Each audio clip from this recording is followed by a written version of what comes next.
Sa atong unang pagbasa, hulagway dinhi sa panultihon ni or kaalam ni Solomon ba ni? Sa basahon sa Ecclesiastes nga kuan ang Ginoo gyud maoy naghanay sa tanang mga panghitabo sa kalibutan, pero gi-generic ni niya pagsulti nga hasta sa mga bati nga sitwasyon sa atong kinabuhi, sama sa paghilak, sama sa kasilag, sama sa panagbuwag, panag-away, ang Ginoo gyapoy naghimo og plano. Pero pag-abot na ni Kristo, naklaro na gini nga ang giandam des Ginoo kanato nga iyag yung plano nga mahimo gitang iyang mga anak og makapuyo ta didto sa gingharian sa langit. Unsa man ang gingharian sa langit, kanang naanay kasakit dito o naawa hinay man kay mugtingog. Way kasakit dito, pero dunay giandam nga impyerno.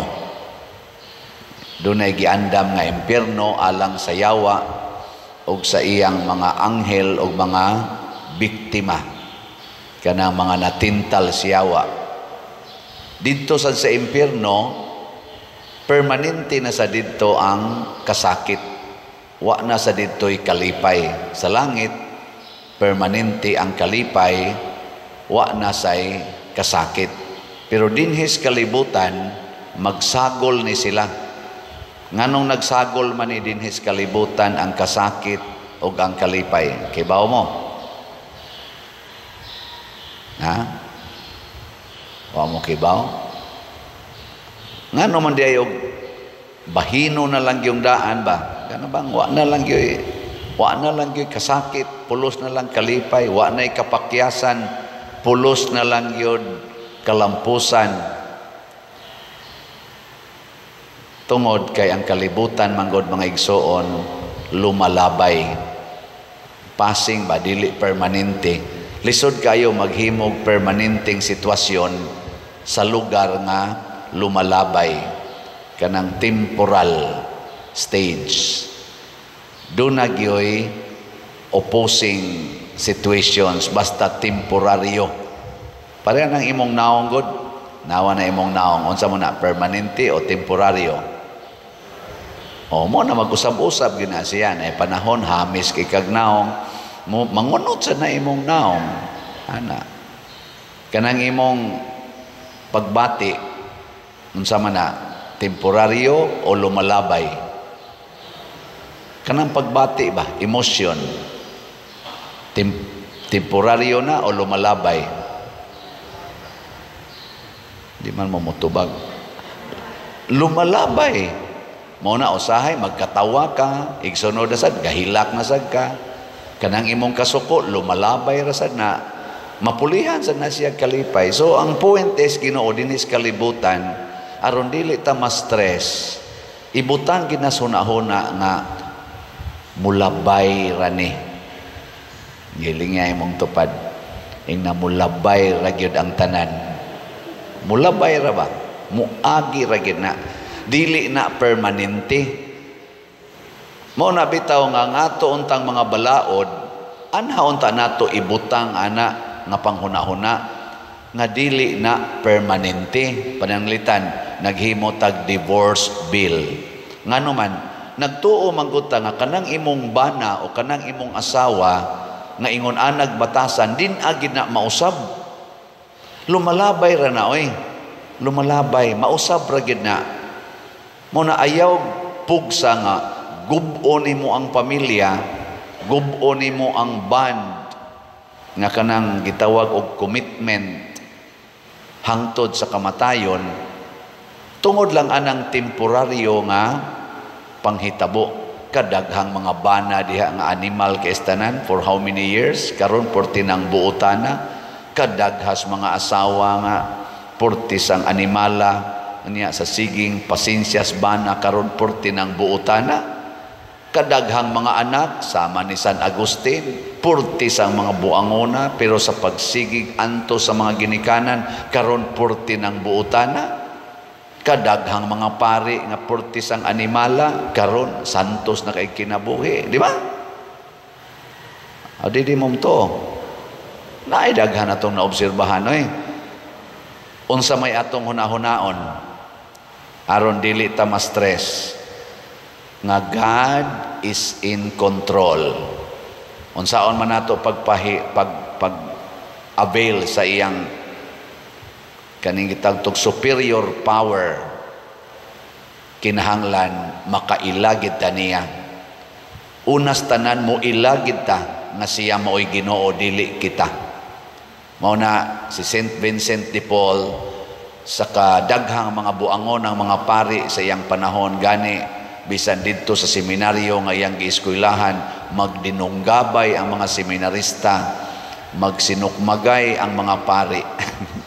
Ano bang perti na gyud?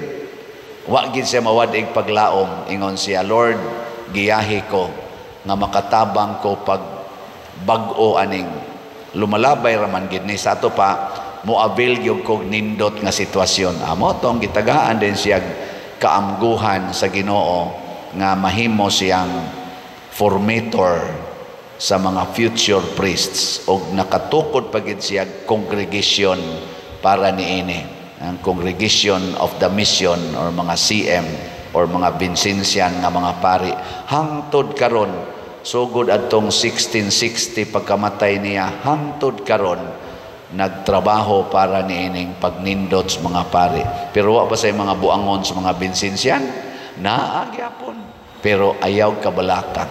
Sige lang yun, renewal. Mauna kani-ganing kuan, kanini ang ba ni ang Legion of Mary. Kay ba mo Legion of Mary? Nga naman ta din Legion of Mary, ako Legion of Mary man ko. Vincentian man ni siya nga spirit. Kay ang founder ani si Frank Duff, member niya ng iyang lay nga organisasyon nga SSBP, Society of Saint Vincent de Paul. Niya pagka-membro niya ato, ang spirituality ni Saint Vincent de Paul mo iyang gigamit, mo say gilamdag sa mahal nga birhen niya aron pagtukod sa Legion of Mary, sundalo ni Maria ni adtong tuig 1921. Mao na nga hangtod karon kining pamaagi sa Legion of Mary, sundalo ni Maria, di gyud nimo surrender sa mga sitwasyon. Mao ginay nature sa Legion of Mary. Nagani na sa prinsipyo sa Legion of Mary nga nag-ingon, ang kapakyasan usa kagiangan-angan na kalampusan. Kasabot mo ana? Ang kapakyasan usa kagiangan-angan nga kalampusan. Failure is a delayed success. Tuo mo na.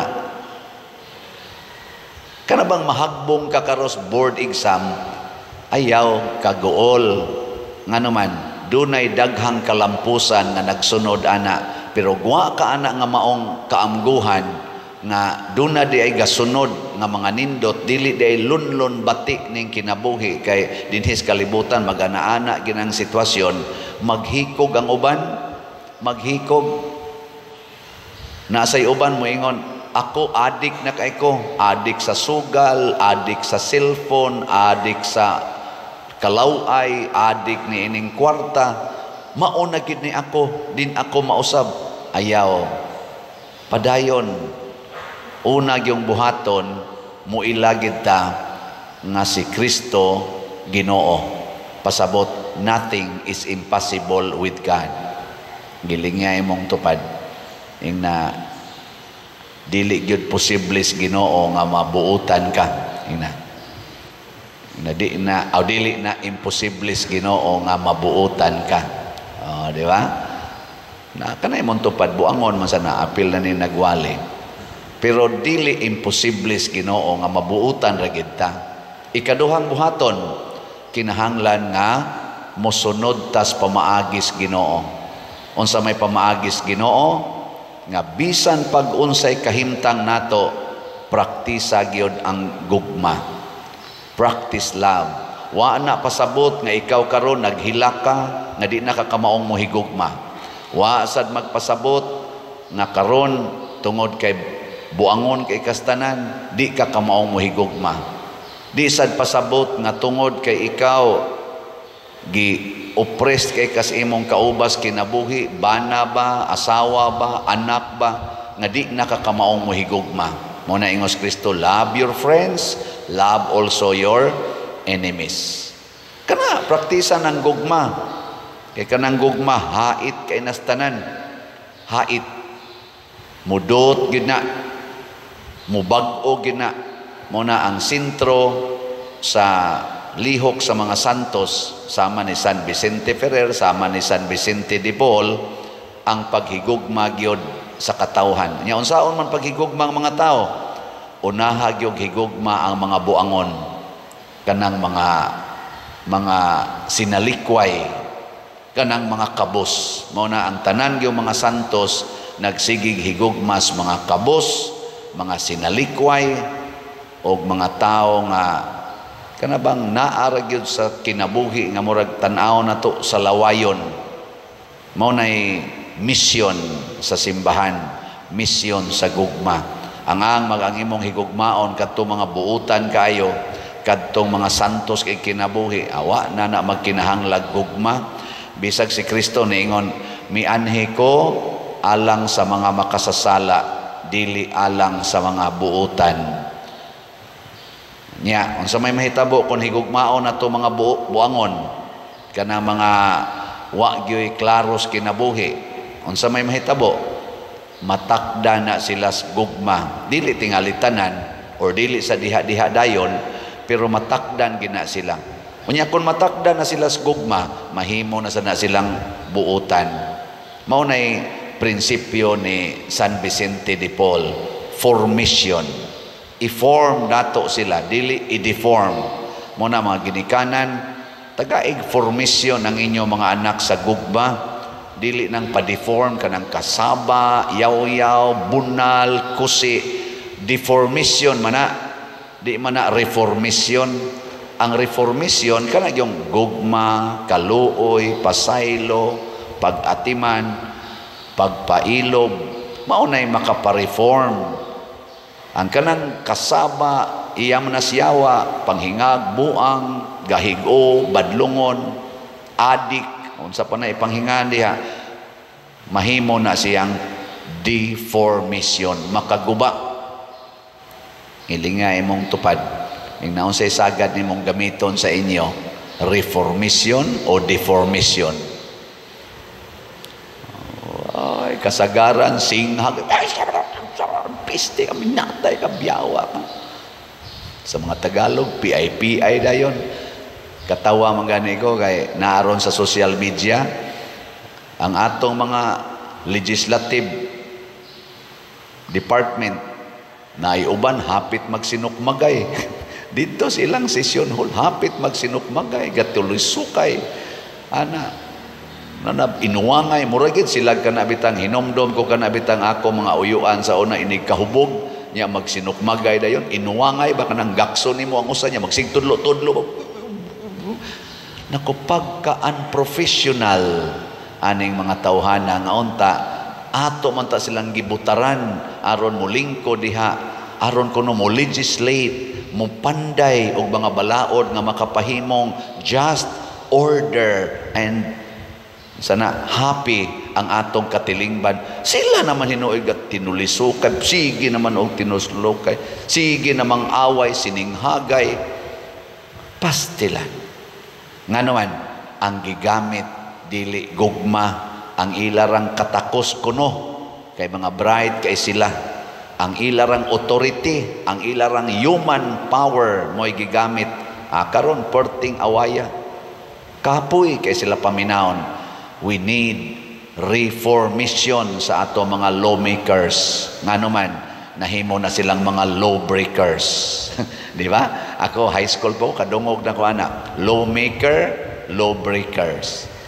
Gilingi ay mong tupad, inaon sa man ka, lawmaker or lawbreaker. Oh, ugwa gyud gugma kitang tanan, mahimo ra kitang lawbreakers. Bisan din sa simbahan, kadaghan din ng mga pari, hasta pa mga obispo, mga lawbreakers sa simbahan. Basahan na ninyo ang atong Code of Canon Law. Gipublish man na. Basahan ninyo. Nya kada diha canon. Kani di si St. Vincent de Paul, canon lawyer sa siya.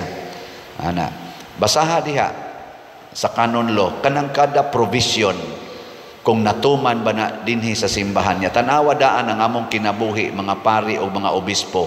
Nakatuman ba mi sa gibutang diha, gilatid tanan. Daghan kay namo wa katuman, apil na ning nagwali.